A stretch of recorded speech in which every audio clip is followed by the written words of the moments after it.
back. Feel great. It just feels good to be out. I've said before, it feels so odd to be like out and like talking and doing everything. But while I was down and out, what in the hell has happened to the free market? The free market is under attack. I have never. Those of you who don't know what I'm talking about, it's literally everywhere. So I don't know how the hell you don't know what I'm talking about.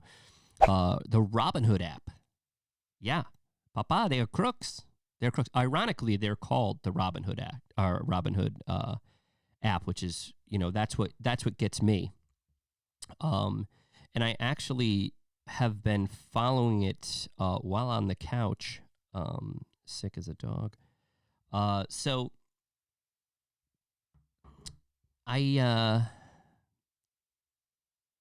right. So let's listen to what this gentleman has to say. I want to bring in the CEO of Robinhood.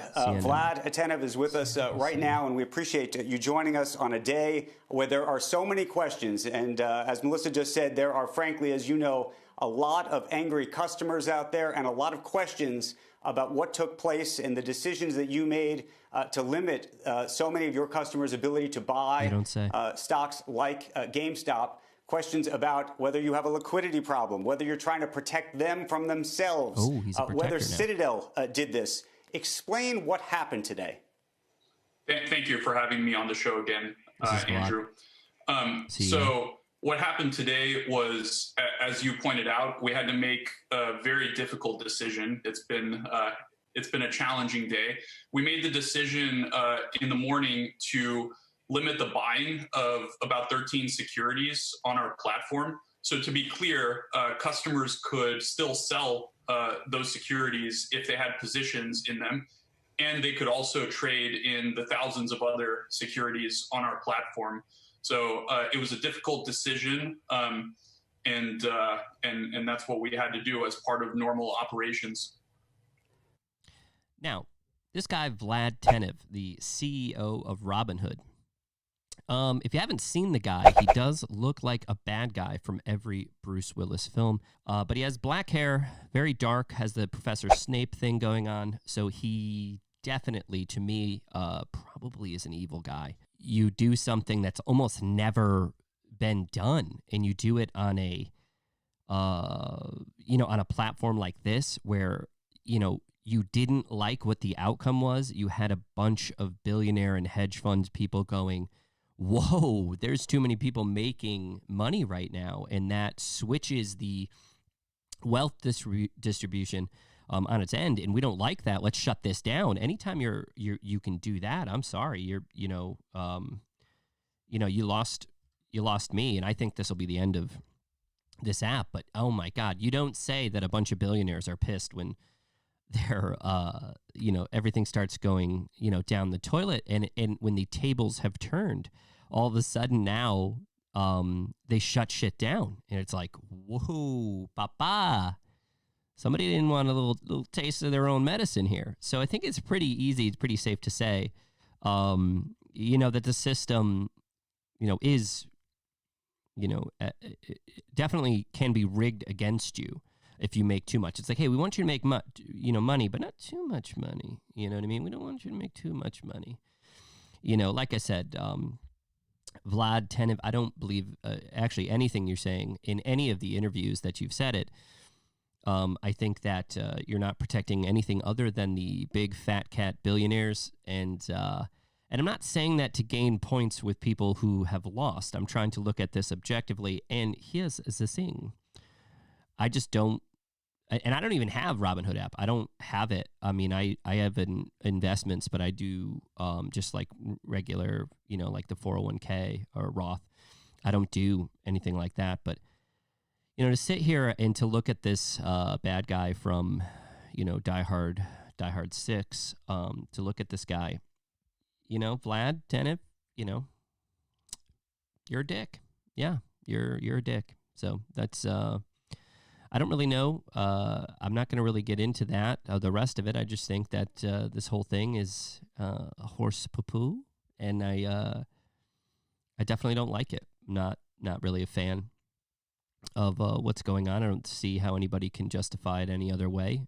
I would like to see some people be, prosecuted. But what type of jail are those people going to go to? Let's be honest. Okay, come on. Let's just say that we do prosecute and we do move some of these people who have been disingenuous and just flat out just criminals. Let's just say.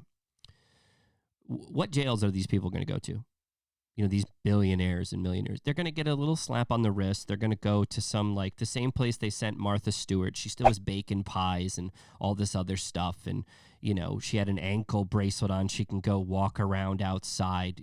She can go to the store and all that. It's not really prison. You know what I mean? These people aren't going to go to, like, prison, the one that I'm going to go to if I did something like this. I would go and it would just be like prison, which you shut your eyes and you think of, that, and it's just like I'm, bunking up with some guys like I want the bottom bunk, you got to sit up on top, sweetie. And I'm just like, whoa, don't call me sweetie. And he's like, I can call you whatever I want. And then he slowly brushes my face and I'm like, okay, I guess you could call me whatever you want.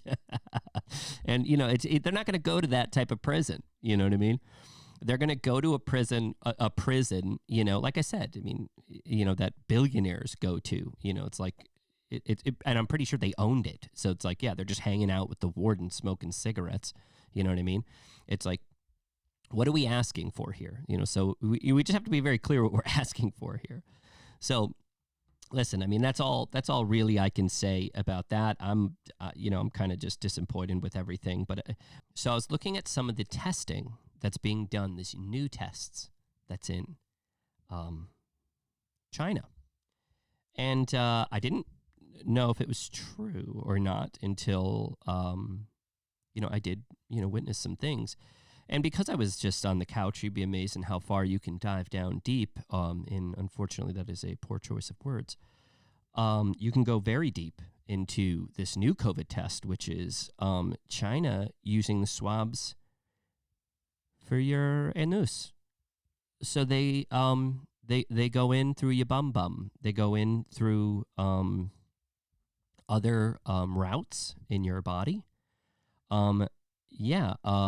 China is using anal swabs to test for coronavirus. Here's what experts think. China's new anal swab COVID test demonstrating on a dummy. Why not? Let's just take a gander at this. Let's just take a gander. Yeah, so they are. Yep. Got it, bud. You got it. I agree with you. 让它放松，然后用咱们这个就采烟似的这个烟似的棉签儿，然后让它捅进肛门，捅进去之后两三厘米，然后转3圈儿。Yeah. 然后拿出来看有没有颜色改变，有的话插到咱们这管里。Q-tip. Yeah, the wow. Yeah, go in through the butt. Go in right through. Going right through the butt. I just think at what point do it does everything have to be like butt stuff? Everything? You know what I mean? In the internet, I mean, anything, you're very careful. You type in butt stuff on anything, something's going to come up. So my thing is like, I thought COVID was sacred. I thought it was just strictly a mouth thing, but I couldn't have been further, from the rump, from the butt on this. And, we're going in, the garage. We're going in, the back door on this. And I still don't understand, like, why can't we just stay with the nose in the throat? Does everything, like I said, we had to go butt, It's like, what is everything? All the way up to aliens going through the butt, everything is butt stuff now. Everything. I can't wait to see the line for the testing on that through your car. You just hang your ass out of the window, and they just say like, hey, look forward. You feel a little tickle in, your spine. And they just swab your ass, and you just, sit back down, very uncomfortably, I might add, because it's you just had a 2-foot cotton swab in your butt, and you just drive off through that, which is great. That sounds like a really very productive thing. I think we should just stick with the nose, guys. I really do. I don't think we need to do this, but here we are. So very proud, very happy that we have found another way to test for COVID-19. I was really hoping for this moment. I got a lot of friends that are probably really happy about this and really looking forward to all the tests that they're going to take. I don't really know. I think we're going to see testing go down, maybe, perhaps. Like I said, I mean, how many times do you want to flash somebody your cheeks and have them go in with this swab? I'm going to say that there's a lot of people who don't want to do that. I think you're going to get like the same 6 or 7 people that are just going to be like, yo, hey, I'm back, and they just wanted to show somebody their ass cheeks and have somebody stick a Q-tip in their butt. I think you're going to get the same guy. You're like, all right, Sal, that's enough. It's like you're negative, bud. You were here yesterday. You couldn't have been exposed. You just went right home, bro. You know what I mean? Like, I think it's going to be like that. It's going to be like, Sal, maybe Amanda's going to show up, and she's like, oh, my God, I've been exposed. And you're like, Amanda, you were just here like 3 hours ago. I understand, you're very lonely, but, I can't keep swabbing your butt. These butt swabs are very, should be taken very seriously. So, really glad that we're doing, doing the Lord's work with these butt swabs. So, just keep it up, and I'm really looking forward to getting this dumper swabbed, and it'll be a really good time. This old prison wallet swabbed, and to find out. So great, good stuff. We have our segment, Hell Yeah and Hell No. Now, with this segment, we got more votes than we did last time, which is exactly what I was hoping for, and closer votes than I anticipated. So yeah, the number one is the leg press. Now, with the leg press, I feel like a lot of guys, a lot of girls who listen or who use the leg press and load it up with a shitload of weight and do shitty reps, their favorite beverage is amino acids. Their favorite leggings are Gymshark leggings. I feel like the dudes would always wear joggers. You couldn't catch him in shorts. He's scared about his legs, really insecure about them chicken legs. I feel in my heart that this man also, just kind of, goes into the shower with the curtain open, looking across from the mirror while he soaps and showers his body, watching it glisten into the mirror while listening to Rob Bailey. Just a savage, and it says it on his shirt. I feel, like this person is just constantly just beast mode. They watch a lot of Rich Piana videos, R.I.P. Rich. But I'm just saying, like, I feel like the guy who's loading up 1,000 pounds on the leg press and doing shitty reps on it is going to be that guy, So I'm going to say in that case, a big old hell no for me. And the people have spoken, and we got 76% said hell nah, and 33% said hell yeah. So sorry, leg press, you got to go. Maybe you guys should try squatting 225 pounds or something, and getting full range of motion so that ass can develop, and so can those chicken legs. I have the stumpiest, tree trunk legs, so I could talk. The next one is Quaker Oatmeal Variety Pack. Woo! That variety pack really is only to be bought, in my opinion, for one reason, and that is the apple cinnamon. I mean, come on. Listen, finding those little square, thin-cut pieces of apple, it's like heaven. It's like heaven. So, but I do have a theory. I have a theory about the 18 value pack and the direct correlation with divorced fathers. So I come from a divorced family. Yes, we did celebrate 2 Christmases, so it was great. The Quaker oatmeal variety pack, you could always tell the heightened and severity and the dysfunction in the relationship and the divorce when you'd go over to your dad's house and you could actually count the amount of maple brown sugar and the cinnamon and spice packets in there in the absence of the apple cinnamon. So when I used to go to my dad's house, the variety pack was, there was less variety. There was more of the cinnamon and spice, and they would just build up. There'd just be 100 of those cinnamon and spice ones. You'd just be looking for that, hoping for that apple cinnamon one, and it had not, arise. And then you'd have to be quick. Those divorced fathers, they're only seeing their kids like once a month or once every other week or whatever. So by the time you got there, his depressed ass already has eaten all the apple cinnamon one, the good one. And you were stuck with the cinnamon and spice, which just tasted like somebody seasoned, a bunch of dirt and cardboard that was ground up on the floor. You're the same people who put mustard on everything, you know what I mean? Or hot sauce on everything. It's like, come on, Papa, this is not good.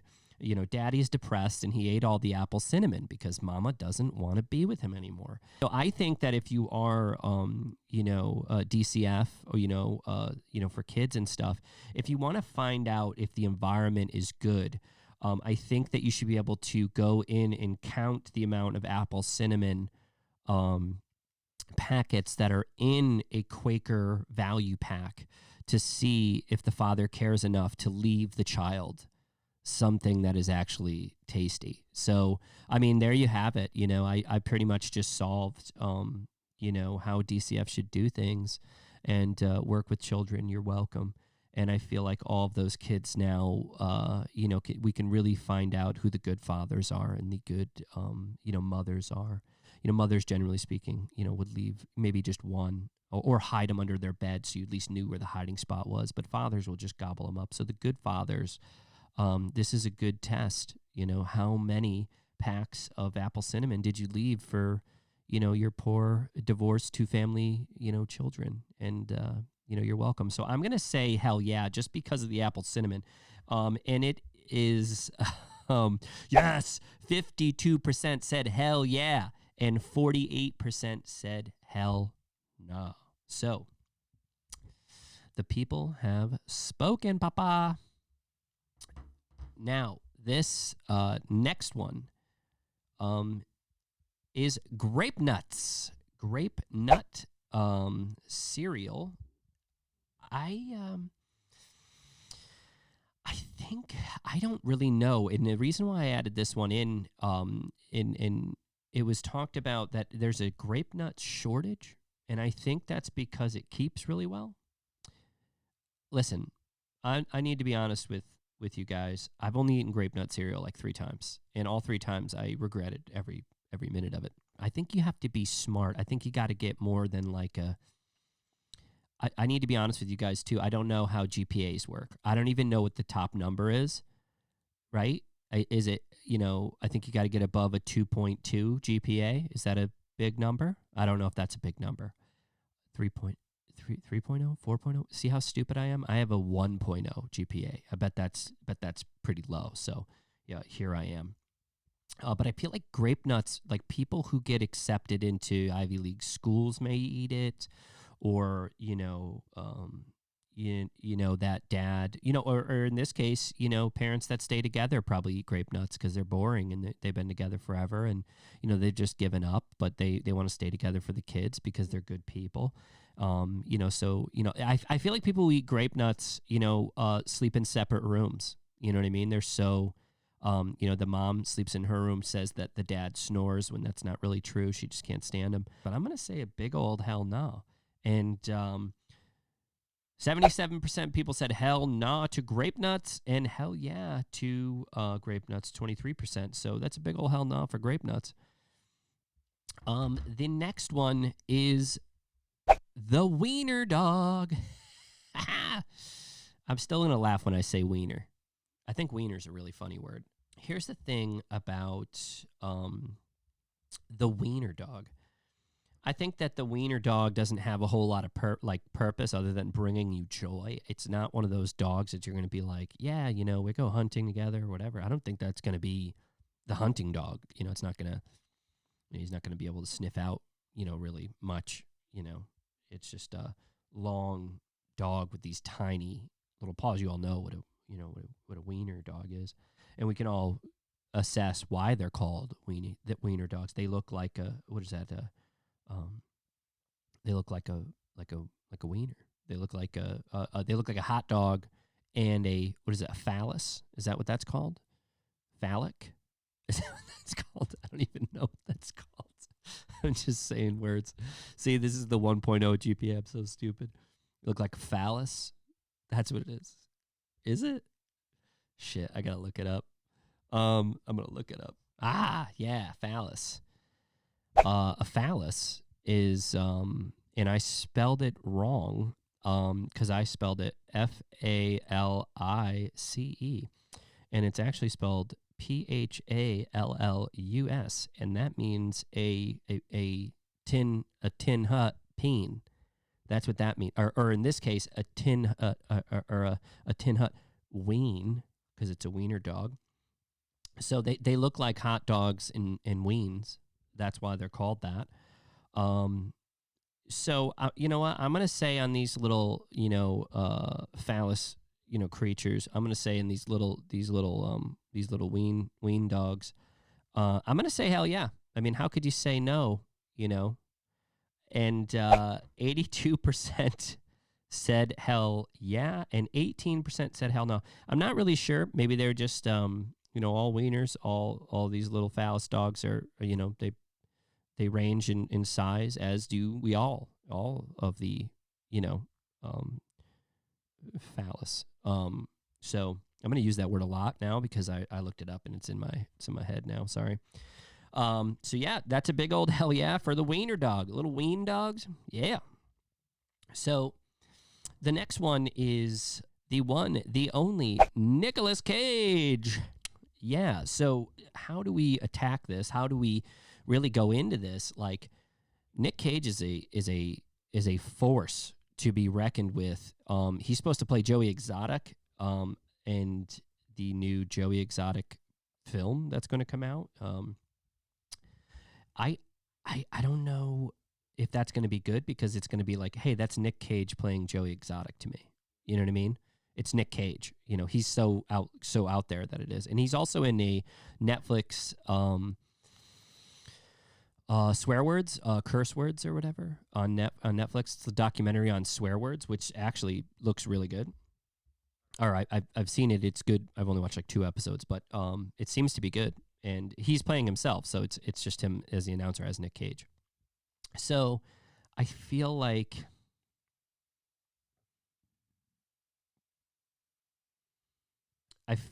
Nick Cage, we have to, he's in Face Off, he's in Con Air, he's in The Rock, he's in National Treasury. National Treasury. He's in some crazy good movies. He's also in some of the worst movies I've ever seen. He's in the movie Family Man, which is amazing.